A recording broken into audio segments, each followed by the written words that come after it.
Hey, it's Cole from Cole's Quilts. I just wanted to talk real quick about colors in relation to skin and clothes.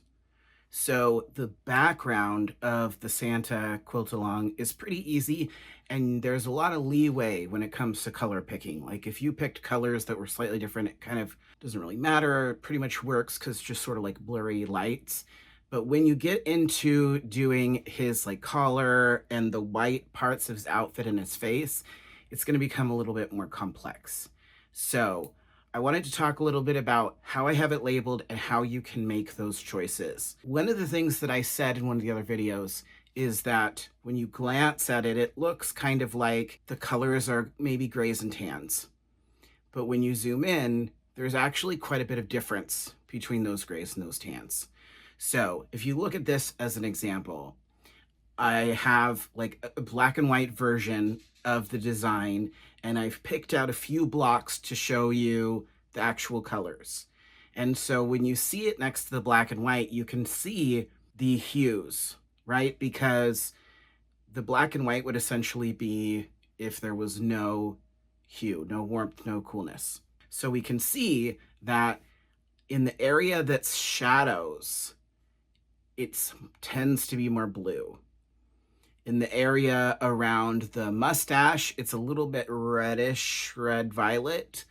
And in the area where the light is hitting his face, it's a little warmer. So there's more like yellow, orange undertones. There are some areas that have slightly violet undertones. So when you look at these all together, you see how different they look. Seeing that on a little circle is different than seeing it big. So if you're having a little trouble with the like matching the circles, there are a few different things you can do. So first of all, you could just use grays. If you're going to use grays and not worry about whether it's like a blue toned gray or a red toned gray, I would do just grays for the areas that are like the red, violet, and the blue, maybe violety, and then use tans and browns for the warm area. The main thing is that if you find fabric with some hue or tone, potato, you want to make sure that it's really subtle, it's really low intensity. So I'm going to show you some examples of some fabrics that have really low intensity tones. So here I've grabbed some grays, and I want to talk about seeing the undertones. If you look at this gray, there's how light it is, and then there's what is the undertone. If you put a black and white filter on this, would it look the same, or does it look more cool or warm? If we look at these two, you can see that these two are very close to the same darkness, but they do look slightly different. I feel like there's a little bit more blue in this one. I also have an example of a print here where it's gray, but then it also has little blue squares. So I feel like from far away, that could look like a blue-gray. And then we also have things like blues that aren't very intense, very subtle blues. So this could look basically like a light gray with a blue undertone. This gray also looks like it has a blue undertone, although I probably wouldn't use this piece because there's the other stuff going on is too intense. And this is an example of a blue that's a dull enough blue that I feel like it could be used as a dark gray with a blue undertone. Now let's compare that to, I have some light pieces that are close to neutral or low intensity, and we can see the tones in them. So let's keep these two. So this looks like a blue undertone, but it's very light. This also looks like blue. This looks a little bit more like violet.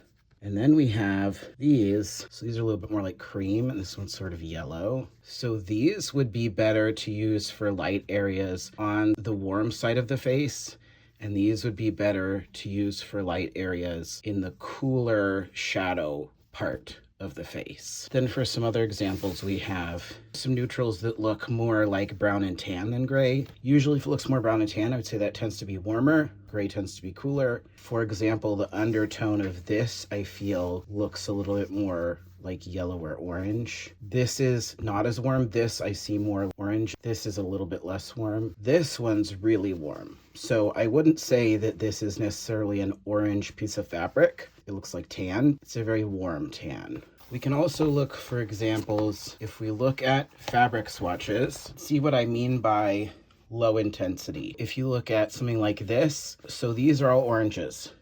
That doesn't look very orange. So this is what we call a low intensity orange. And the reason why it looks so low is because it's so light, it's kind of pastel. The kind of opposite can happen. Something can be so dark that you don't see a lot of tone in it. This one isn't as orange, kind of partially because it's darker. If we look at this one, this is also a good example of not a lot of tone. So this has some redness to it, but it's not as red as the swatches next to it.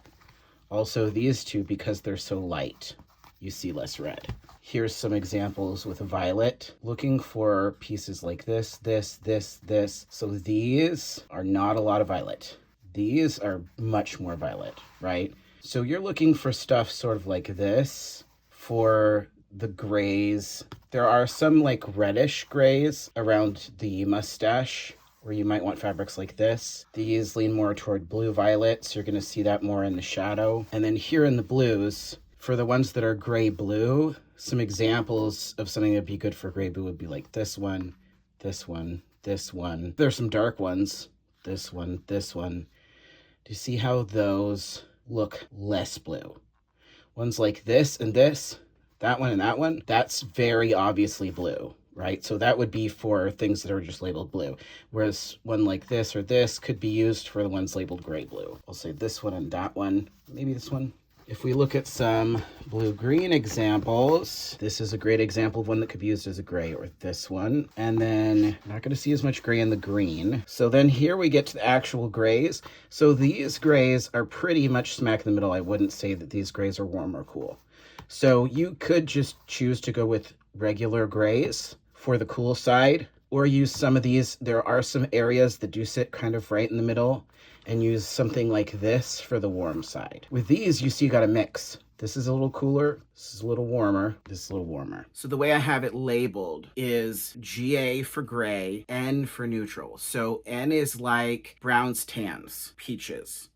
GA is gray. GAB is gray with a blue undertone, like this. GAV is gray with a violet undertone. And then if I have something that is an N, let's say if it was like an 8N, that would be just sort of like a tan. But if it's labeled like NY, that means it's a tan with a yellow undertone. So if you want to ignore those last letters to simplify it, you totally can. If you want to try to match it as well as possible, you can either just look at the swatches, or you can use that code. One thing that is difficult is that there aren't necessarily a lot of fabrics that have these subtle undertones. And so you may need to, if you find something that's a little lighter, a little darker, you might need to adjust it a little bit. One other thing is there are some areas that have a lot of the same. So for example, there is a block coming up that is almost all what I am labeling 8GAB, which is 8 is like medium light, GA gray, B with a blue base. So, I mean, maybe something close to this, maybe slightly darker than this. So let's say that almost all the block is one color. If you want to simplify the quilt, if there are like 3 sections right next to each other that are one color, you can use one piece of fabric, by all means. On the other hand, if you want to keep it having a scrappy look, I would pick 2 fabrics that are close enough to sort of be that color and alternate between 2 or 3 fabrics. So that was kind of quick, and I guess maybe not super in-depth, but I hope that was helpful. If you guys have any questions, please comment below or send me an email. Happy quilting!